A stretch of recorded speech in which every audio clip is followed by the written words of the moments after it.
விவசாயிகளிடம் மேற்கொள்ளப்படும் கடன் வசூல் நடவடிக்கையின் போது விவசாய பொருட்களை ஜப்தி செய்யக்கூடாது என உச்சநீதிமன்றம் வங்கிகளுக்கு அறிவுறுத்தியிருக்கிறது.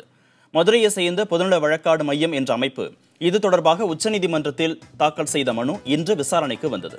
அப்போது விவசாயிகளின் தற்கொலைகளை தடுக்க புதிய வழிமுறைகளை கொண்டு வருமாறு மனுதாரர் தரப்பில் வலியுறுத்தப்பட்டது. இந்த வழக்கில் உத்தரவிட்ட உச்சநீதிமன்றம் விவசாய கடன்களை திரும்பப் பெறும் நடவடிக்கையின் போது விவசாயிகளை மரியாதை குறைவாக நடத்தக்கூடாது என்றும் கண்டிப்புடன் நடந்து கொள்ளக்கூடாது என்றும் வங்கிகளுக்கு அறிவுறுத்தப்பட்டது. மேலும் விவசாயிகளின் வாழ்வாதாரமாக திகழும் விவசாய பொருட்களை ஜப்தி செய்யக்கூடாது என்றும் நீதிபதிகள் உத்தரவிட்டனர். மேலும் விவசாயிகள் நலன் சார்ந்த விவகாரத்தில் முன்னெச்சரிக்கையுடன் செயல்பட வங்கிகளுக்கு நீதிபதிகள் அறிவுறுத்தினர். விவசாய கடன் விவகாரத்தில் பிரச்சனை எழும் பட்சத்தில் அவற்றை அரசுகளின் கவனத்திற்கு கொண்டு செல்ல எளிய நடைமுறைகளை உருவாக்குமாறும் மத்திய மாநில அரசுகளை நீதிபதிகள் அறிவுறுத்தினர்.